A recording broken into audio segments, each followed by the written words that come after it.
Welcome to the Old Time Radio Superman Show. From Boise, Idaho, this is your host, Adam Graham. If you have a comment, email it to me, adam@adamsweb.us. Well, on Sunday, we've got a serial that we didn't play our first time through the series that I'm going to start presenting. And since we're bringing back the show for those next 3 weeks, I decided this would be a really good opportunity to do something that we didn't do the first time through that I learned about later on, and that is that there was actually an audition recording made in 1939 that follows a similar opening storyline for the series as the first 2 episodes that actually aired, but with a few key differences. So we're going to listen to this, really the first ever dramatized take on the origins of Superman, made only about a year after the character first premiered in Action Comics. So let's go ahead and we will listen to The Origin of Superman Parts 1 and 2, and then I'll talk about the story itself and how it differed from what actually ended up going to air. Boys and girls, your attention please. The Blank Corporation presents a brand new radio program featuring the thrilling adventures of an amazing and incredible personality. Faster than an airplane, more powerful than a locomotive, impervious to bullets. Up in the sky! Look! It's a giant bird! It's an airplane! It's Superman!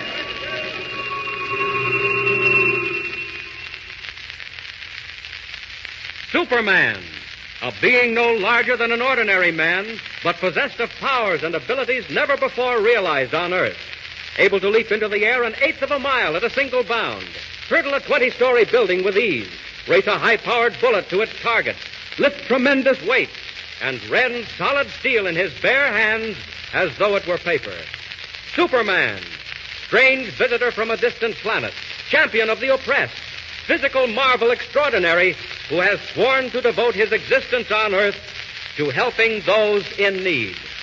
But before we bring you the almost unbelievable story of how Superman arrived on Earth, a message from the Blank Corporation, makers of Blanco, that extra-rich, full-flavored breakfast food with a new taste thrill.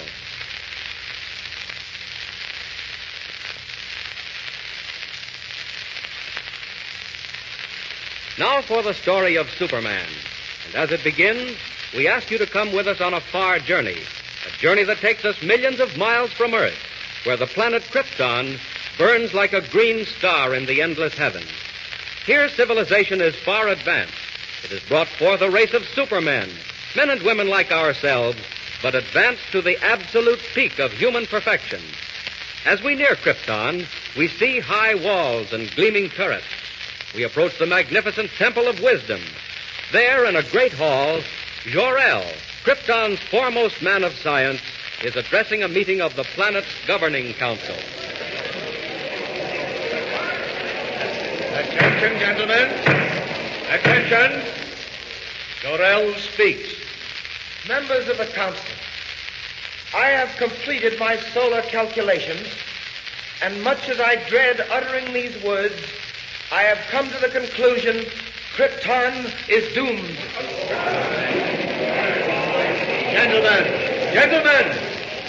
Gentlemen, hear him out. These internal quakes we have been experiencing, these volcanic eruptions, tidal waves, gas escaping from giant craters, all point to only one thing. Krypton is utterly and finally doomed. One moment, gentlemen. One moment. There is no cause for anxiety. I am certain Jor-El has made a mistake. True, we have had a few minor quakes and eruptions, but nothing very serious. There must be some error in your calculations, Jor-El. No, there is no error, Roseanne. I only wish there were. The sun is gradually drawing Krypton closer to it. Within a month, possibly only a week, the gravitational pull will be so tremendous that Krypton will not be able to weather the strain. And then our planet will explode like a giant bubble, destroying every living thing on it.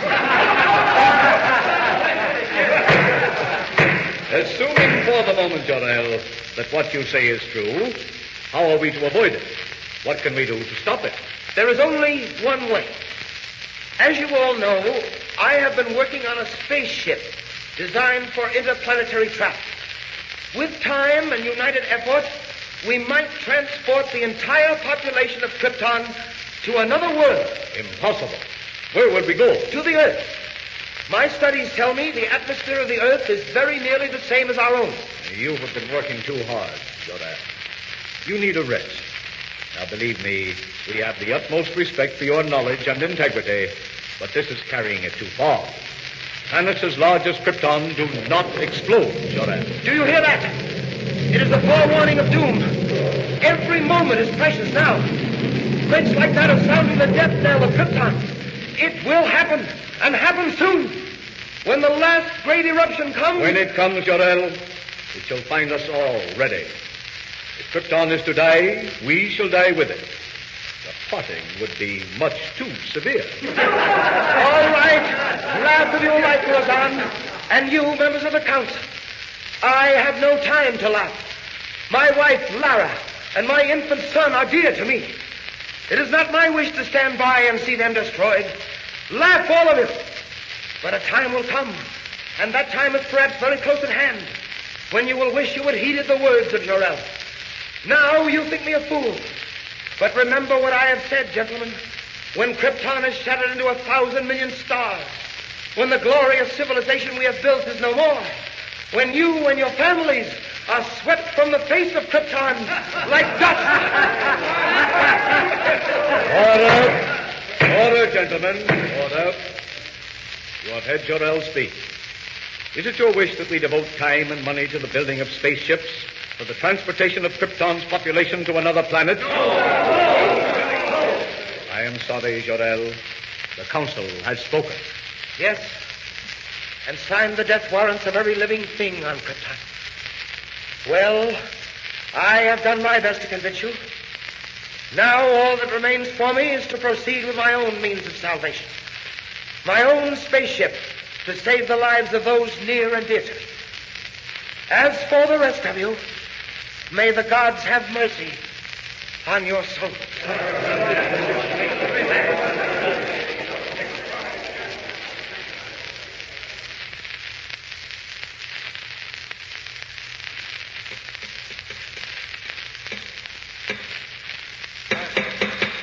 Laura, you here?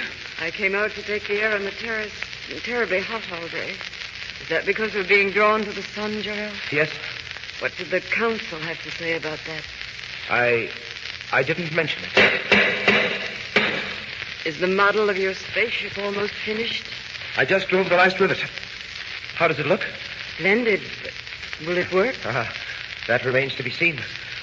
If it does work, I shall immediately begin construction of another just like it, only much larger. One big enough to carry all three of us to another world. Jor-El, when will that be? Every moment that we spend waiting and wondering... Yes, I know, Lara. It's been hard on all of us, and particularly hard on you. How is the boy? Sleeping. That quake this afternoon frightened him, but he's all right now.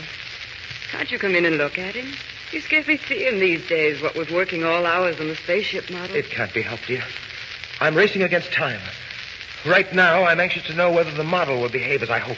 How does it operate? Very simply. When all is ready, I throw this switch. That closes the circuit, and electric energy builds up pressure in the atomic generator. Then, at the final moment, the pressure forces the ship from its carrier and speeds it on its way. But where does it go? Wherever it's pointed. This one, I am directing to the planet Earth. Earth? What is that, Jor-El? A planet smaller than our own, situated on the other side of the sun. It is inhabited by a race of people similar to ourselves. Like ourselves? Well, only partly, of course. They're about the same size, but nowhere nearly as developed. Very weak and helpless, and with all their faculties extremely limited. How do you mean? Well, I haven't time to go into detailed explanation now, Lara, but it's something like this. You know how far you step when you want to go somewhere? Practically as far as I want. Why, one step takes me to Brata's house near the fountain. Exactly. Down where I'm sending this rocket, it's quite different. An Earthman steps only 3 feet at a time at most. And everything else is in proportion. And that's where we're going? Oh, how dreadful. Which would you rather do? Go to Earth and live, or stay on Krypton and die?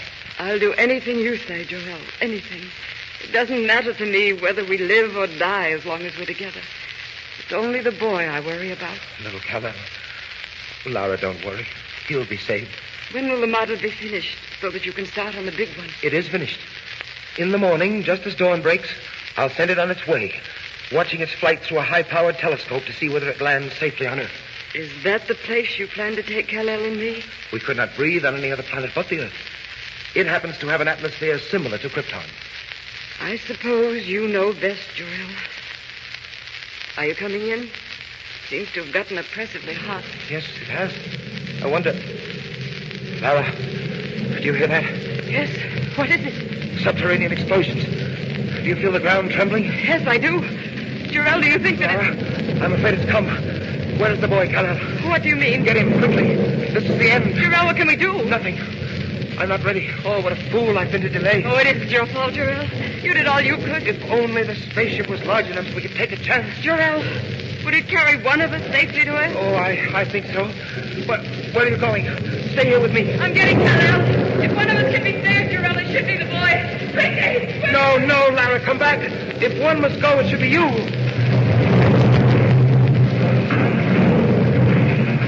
Here he is, Jor-El. Still asleep.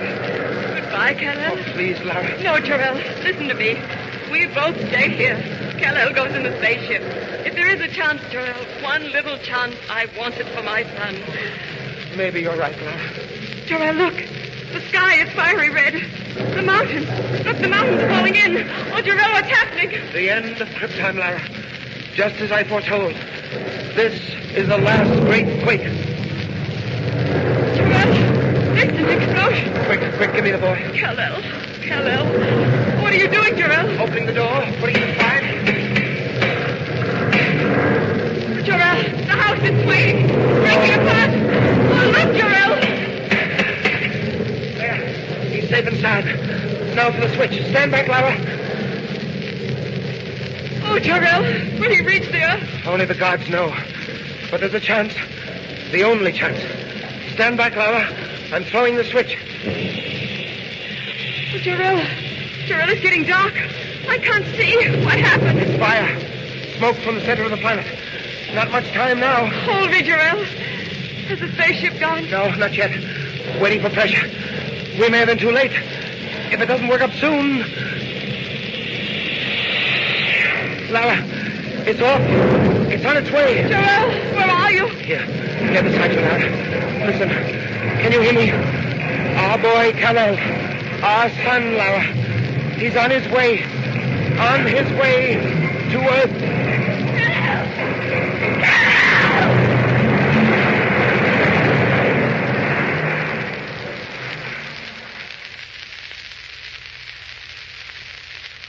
So the tiny spaceship roars into the uncharted heavens as the mighty planet of Krypton explodes into millions of glowing fragments, glittering stars to remain forever in the night sky. Jor-El and Lara, devoted parents of the tiny boy, perish in the giant quake that destroys Krypton. But what of the spaceship? Does it reach the Earth? Does it find its mark in all the far-flung darkness of space? Tune in tomorrow and follow the story of...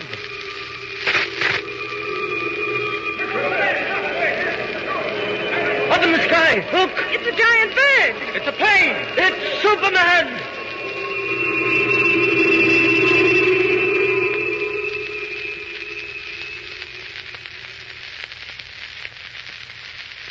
Superman.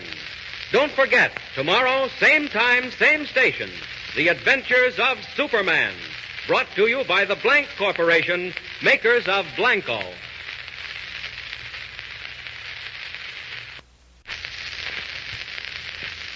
The Blank Company, makers of that extra special Blankarine, food of Supermen, presents...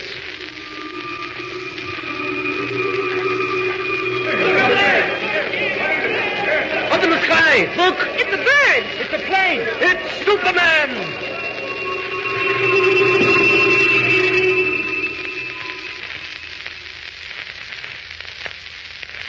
Superman, eighth wonder of the modern world. visitor from a distant planet whose strength knows no limits and whose endurance is beyond anything humanity has ever known. Champion on Earth of the weak and helpless, whose aim is to rescue the suffering and bring help to all who need and deserve it. And remember this, if you too would be a Superman,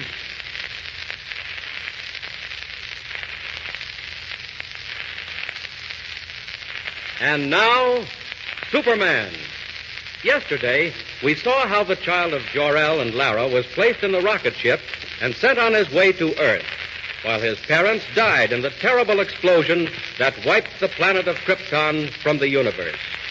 Today, as our story continues, the child has become a man. The rocket landed in a desert. Superman stepped forth full grown to explore this strange new world in which he found himself. Swifter than a bird in flight, unaffected by cold, hunger, or fatigue, Superman set out to investigate the ways of man on his planet Earth. We find him at last hovering with his curious power above a quiet highway in Indiana. The road, with its trolley track at one side, winds to the top of a hill where the suburban cars stop to let off passengers. Then down again to the valley below with a winding curve at the bottom. A trolley is just pulling up the hill, and as Superman wheels and turns in curious flight, unseen below, a man and a boy come out of the shed that serves as waiting room. Here she comes, Dad. And right on time, too. I told you so, Jimmy. Gee, I hope it stops all right. Now, don't worry. It's slowing down. Does it always sway like that, Dad? Oh, sometimes, but it's all right. Don't seem to be many people on board. It's the middle of the week. Light traffic. Good morning. Morning, Professor. Going into town? Well, I hope so, John. Taking Jimmy to the fair. Hey, great show, all right. Well, I reckon you're my only passengers. Make yourself at home. I'm going to get me a drink. Why, Dad, we've got it all to ourselves. Yeah, regular private car. Where'd the motorman go? Oh, just over at the spring. Mighty hot day. He better hurry. If he doesn't, he'll get left behind. Can't start without the motorman. Well, we are. Huh? Look, Dad. What? John, where are you? Daddy, what's happened? I want to get out. The brakes. Something's happened to the brakes. Let's get out quick. Open the doors. They're jammed. They're tight shut. We're going faster and faster. We're going downhill. What are we going to do? Jimmy, come here. The window, up the window, Dad. Get it open. Smash it. Wait. Jump, Dad, jump. No, it's too late. Going too fast. We've got to. Look, there ahead, there's a tree. Jimmy. A tree's falling right on the track. Look, there in the sky. It's a man. He's flying. It can't be. It's not possible. He's coming straight at us. He's swooping down. Quick, grab hold of me. No, put me down. Let go. Stop. What are you picking me up for? Get away. Put me down. I'm saving your lives. Daddy, he's taking me up out the window. Jimmy. Quick, one more second. Now then, Daddy. one under each arm. Out the window and up in the air. Up, and we're off.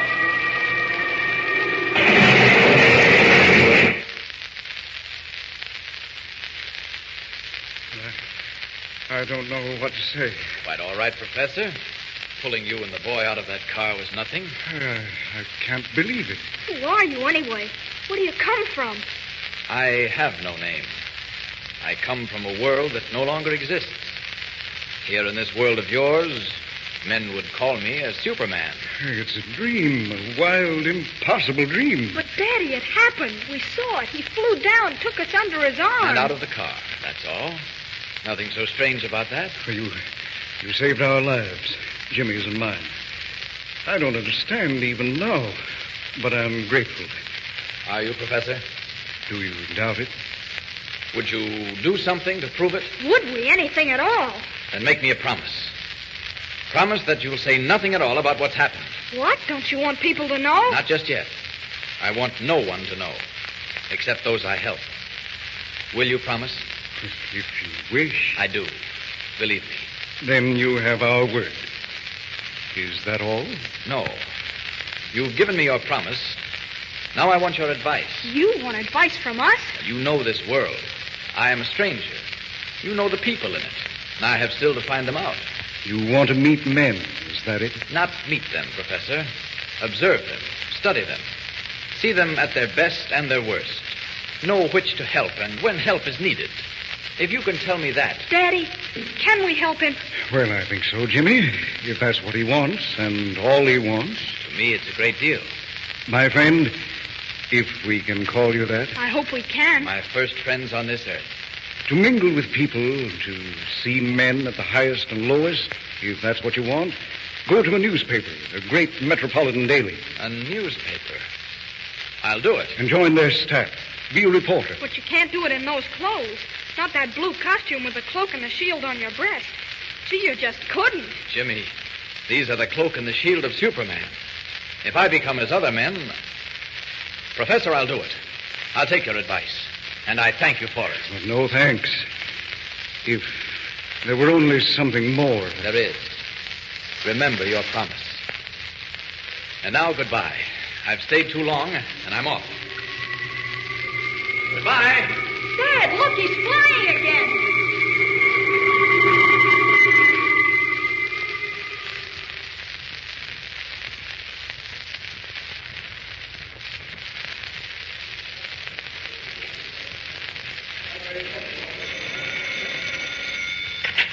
City desk. White. Listen, Chief. You better get somebody on that Southwestern story right away. Anything broke? It looks bad. I don't know where your dope came from, but it sure was right. Where are you now? At the yards out of town. If I were you, I'd have somebody watch the man they call McCrae. McCrae. That's what I do, Chief. Watch him, trail him, follow him every minute. McCrae's at the bottom of this, sure as you're born. Hey, I gotta beat it. Somebody's coming. So long. Excuse me, Mr. White. That young man's still waiting. What young... Oh, the one who wrote the letter, huh? Well, let him wait. Who we got that's free? McCann's on the coast. Grayson's down in Virginia. Most of the day, men are full up. Oh, I knew it. Confound it. Always the way. Something breaks and nobody to handle it. What is it, Mr. White? Railroad. Sabotage. I didn't believe it, but there may be something in it after all. If there is... Yes, sir? If there is, Miss Lane, it'll be the biggest story since Lindbergh. And me short-handed. Oh, what's the use? Yes, sir. About that man. Oh, send him in. Send him in. Yes, sir. Come in, Mr. Kent. Mr. White will see you now. Right. Sit down. You want to see me? Yes, sir. My name is Kent. Clark Kent.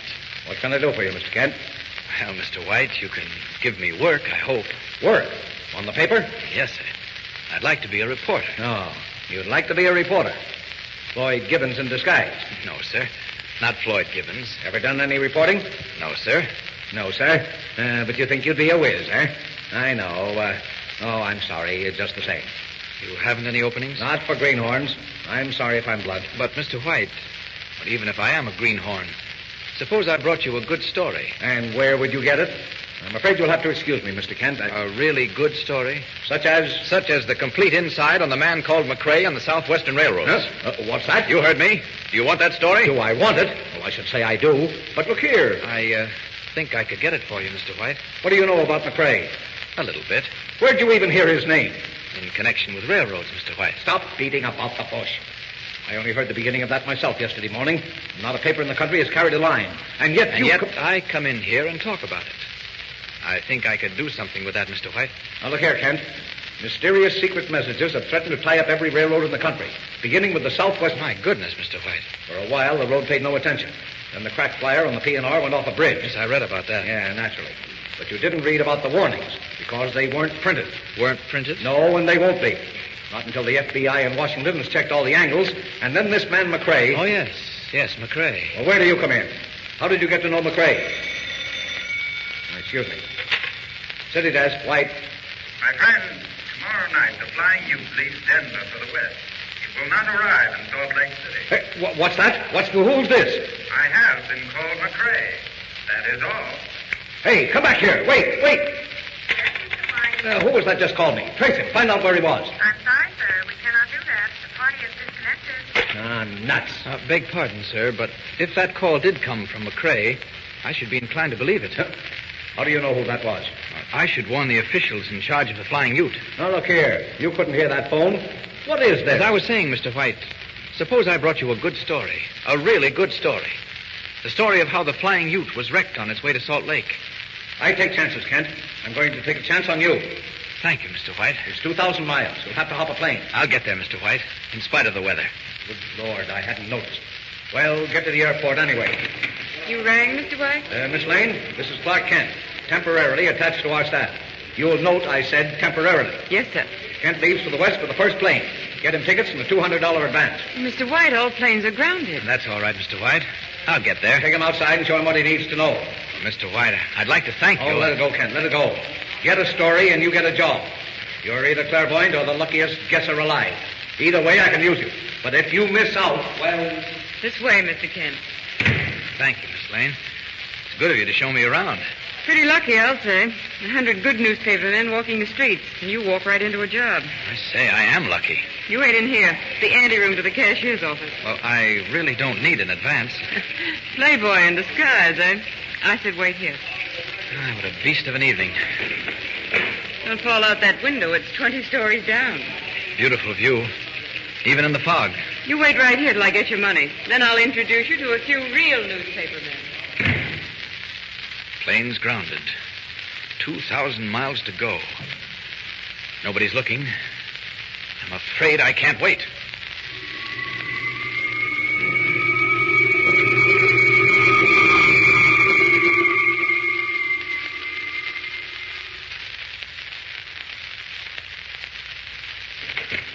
I do hope I didn't keep you waiting to... Did he go out? Nobody went through the city room. He didn't go out. I left him right here, the window. What? The open window, he went through it, and it's 20 stories down.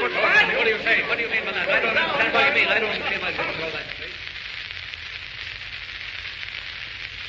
Out the window, 20 stories above the ground. In the wink of an eye, meek Clark Kent, cub reporter for the Daily Flash, becomes Superman, eagle of the sky, winging his way west over city and plain, river and mountain. But will he be in time? Can he checkmate the strange figure called McCrae, discover the plot, save the flying Ute, roaring toward Denver at 90 miles an hour? Tune in tomorrow and follow the story. And meanwhile...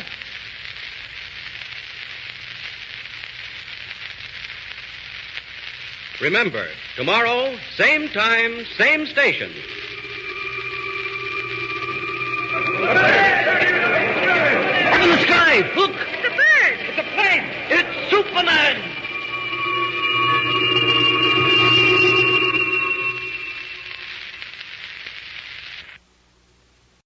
Welcome back. Well, the storyline that begins in this episode is continued in the second episode of the podcast recorded back in 2008. One thing I found interesting, and it wasn't actually a difference with what went to air, was with the opening, where in the very first episode, instead of it's a bird, it's a plane, we get it's a giant bird, it's a plane, which I think does kind of explain some things for people who don't quite get this.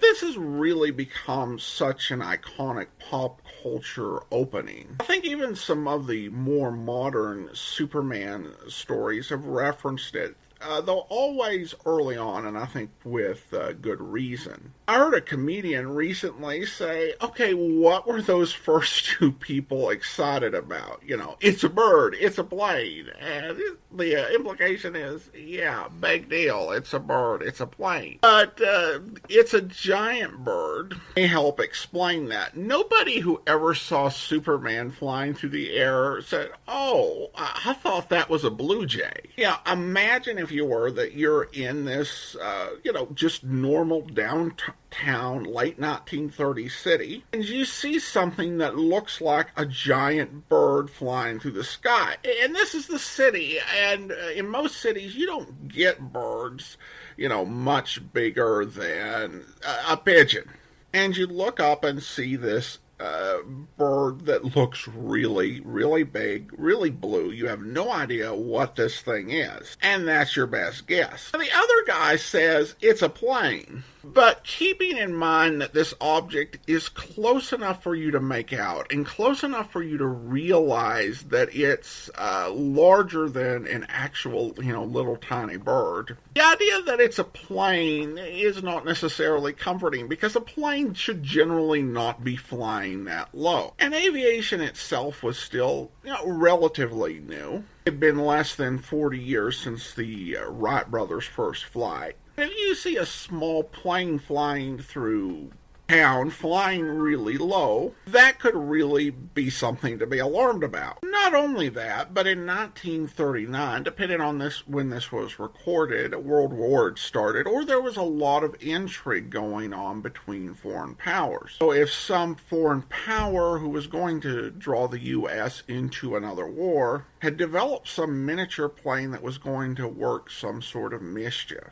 So as an initial reaction, those make sense. And then the third person, either Superman got low enough that he could see, yeah, it was just Superman, or he been through this a few times and goes, no, it's Superman. I've seen him before. I thought it was a bird the first time myself. Now that does make sense and work, for the first few months that Superman is active. However, over time, where Superman actually becomes a famous part of life in Metropolis, if you see a blue streak in the sky and go, it's a bird, somebody's going to look at you and say, what's wrong with you? Or just assume that you are the biggest greenhorn around. So it makes a whole lot less sense as an opening going forward. But it's just so iconic that it really doesn't matter if it makes sense. And of course, we can be deconstructionist about the whole thing. But the fact is that nearly any writer would give anything to write something and to create something that is iconic and memorable in pop culture 80 years after they did it. Now, in terms of differences with the other script, and I do think the cast was different on the Krypton scenes, but other than that, what is actually broadcast stuck to the audition. And listening to Jor-El's presentation, you do appreciate that, at least as written here, that it really is a preposterous theory, and why the people of Krypton didn't listen. I did love his whole speech, essentially saying, oh yeah, well, you'll be sorry when you're all dead, and when our civilization is dead, and I will be like, I told you so. Though that does yield to a bit of real honesty and, dare I say, humanity, when he gets to that point where Laura asks about launching the spaceship, and asks, is it going to work? And he's like, I think so. And ultimately, they really do have to take a gamble and hope that maybe their boy will survive.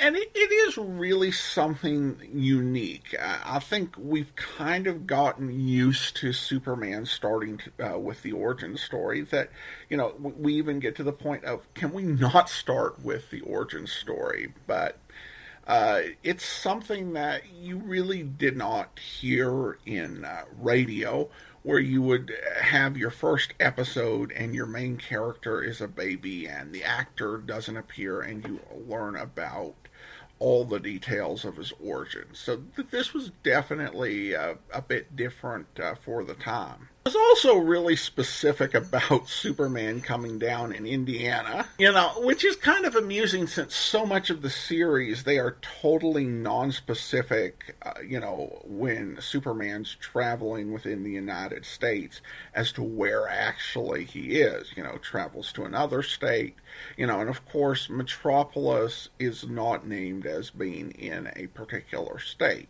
Another big difference, this one with the broadcast version, is in the broadcast version, the boy actually suggests Superman's name for his secret identity, Clark Kent. The audition just has him showing up identifying as Clark Kent, but it not actually making any sense at all, because the ship crashing, him being adopted and raised by human parents, is totally left out, so where the name come from is not explained. The broadcast version has it that the boy reasoned that Clark Kent is a normal enough name, And that was all he needed. There are a few differences in the newspaper office scene. Mostly they are cosmetic. In the broadcast version, McCrae is called the Wolf, and the train, the Flying Kite, is called the Silver Clipper, which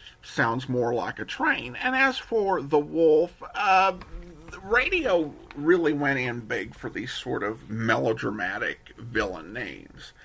And so that makes sense rather than Superman's first foe being McCrae. Now, Wolf is no Lex Luthor, but at least he's not just McCrae. At the end of the audition, Clark Kent is identified as a reporter for the Daily Flash, which was actually different from the comics, where the newspaper was initially called the Daily Star. In the broadcast version of this story, Clark Kent is identified as being with the Daily Planet, and that would be the case throughout the broadcast run.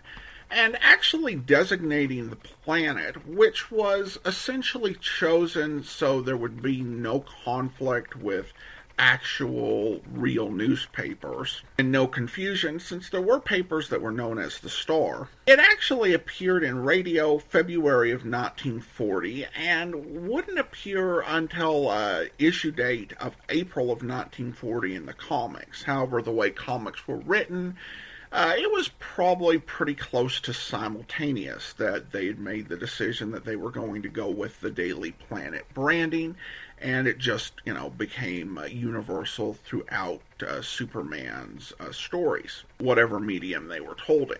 A more significant change is that Lois's part in this story is actually given to a character who's a one-shot named Miss Smith. And that does mean that Lois doesn't appear in the first broadcast episode where Superman features as an adult.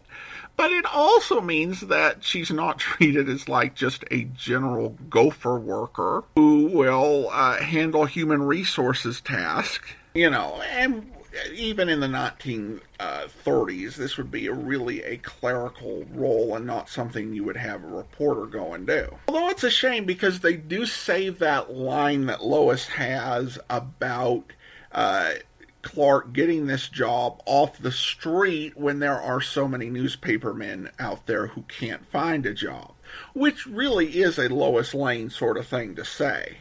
Alright, well, that's all for now. If you do have a comment, email it to me, adam@adamsweb.us, and join us back here on Sunday when we will start into this new Superman serial. Well, new from 1943. In the meantime, if you do have a comment, email it to me, adam@adamsweb.us. But from Boise, Idaho, this is your host, Adam Graham, signing off.